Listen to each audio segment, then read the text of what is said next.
बिहार की पूर्व मुख्यमंत्री राबड़ी देवी और उनका सरकारी आवास और उसे खाली करने का नोटिस ये सुर्खियों में है। सम्राट सरकार की ओर से जारी किए गए नोटिस में राबड़ी देवी को 10 सर्कुलर रोड का बंगला खाली करने का आदेश दिया गया है। सम्राट चौधरी सरकार ने राबड़ी देवी वाले बंगले को मंत्री नंद किशोर राम को आवंटित कर दिया है। दलित नेता नंद किशोर राम सम्राट चौधरी के बेहद खास माने जाते हैं।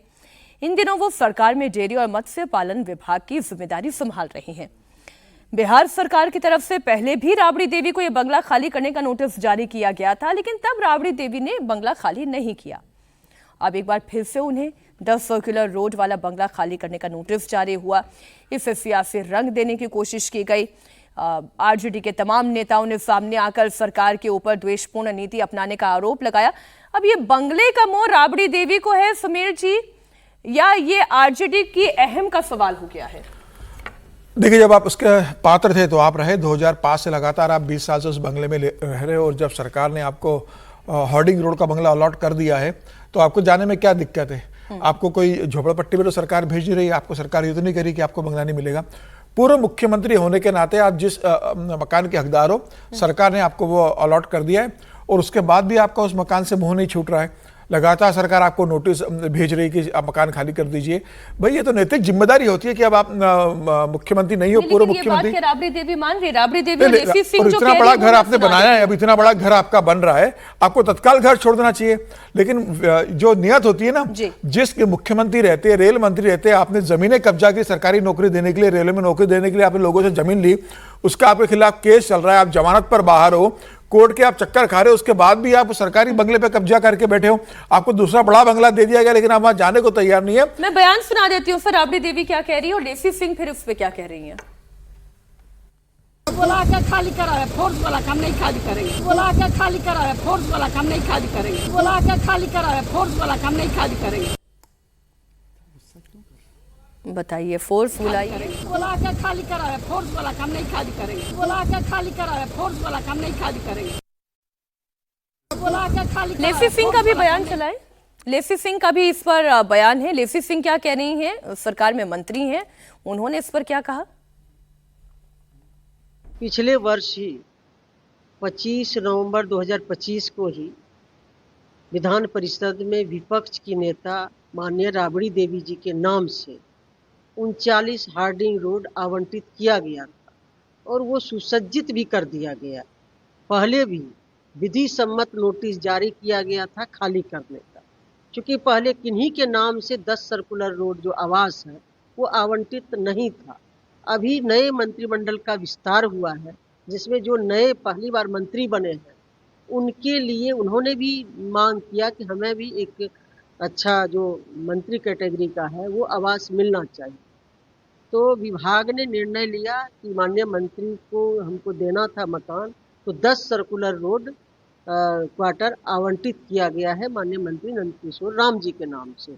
अब तो विभाग ने ये निर्णय लिया है और विधि सम्मत नोटिस जारी किया है, तो माननीय मंत्री जी को भी चाहिए और वो उनके नाम से हो गया है, वो शिफ्ट करेंगे। अब सरकार चाहे तो फोर्स बुला ले, मैं बंगला खाली नहीं करूंगी, ये राबड़ी देवी कह रही हैं।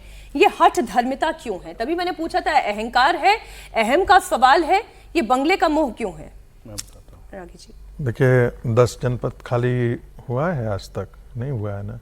एक बार जब आप कुंडली मार करके बैठ जाते हैं तो, और बहुत अच्छा कर रही हैं वो, यदि राबड़ी देवी को बलपूर्वक वहां से हटाया गया तो आप क्या समझते हैं? पॉलिटिकल नैरेटिव उनके पक्ष में जाएगा। बिल्कुल जाएगा। पूरे यदुवंश जो है वो उसे अपना अपमान मानेगा।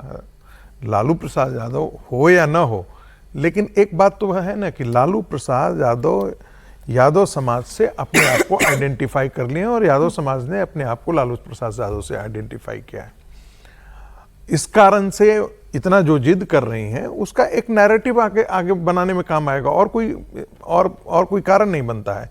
क्योंकि अब आप निकालेंगे तो उनके बंगला से आप सामान बाहर निकालेंगे, ठीक है ना भाई। एक केंद्रीय मंत्री का भी निकला था ना यहाँ पर, लेकिन रातों रात।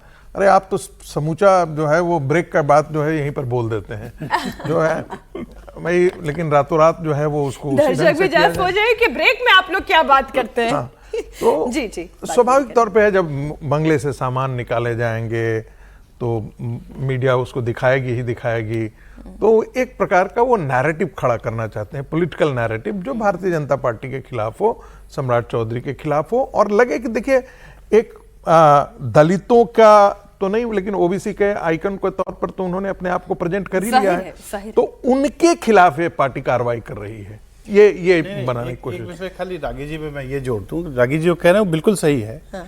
लेकिन अगर इसको थोड़ा सा और एनालाइज करें तो इनसे एक्सपेक्टेड क्या है? एक्सपेक्टेड ये है कि आप उसको नीतिगत रूप से, विधिक रूप से और नैतिकता, तीनों आधारों पर आपको ये बंगला खाली करना चाहिए। पर मैं तो ये प्रश्न पूछ रहा हूं, क्या नैतिकता, विधिक या इस प्रकार की जो भी आधार होते हैं उससे राष्ट्रीय जनता दल का कभी कोई संबंध रहा है क्या? और अगर रहा होता तो राष्ट्रीय जनता दल की स्थिति आज यहां होती क्या?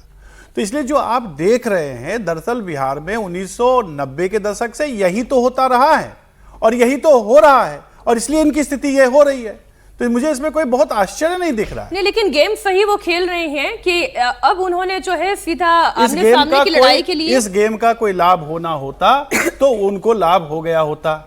बिहार बदल चुका है, बिहार बदल रहा है, और बिहार की राजनीति अब उस जो वो करना चाह रही है, रागी जी ने बिल्कुल ठीक कहा कि वो करना वो चाह रही हैं, लेकिन शायद इसका कोई भी फायदा उनको नहीं होगा, क्योंकि बिहार उस राह से बाहर आ चुका है, और उस राह, जिस राह पे बिहार चल रहा है, उस राह पर ऐसी इस प्रकार के मानसिकता की का कोई जगह नहीं।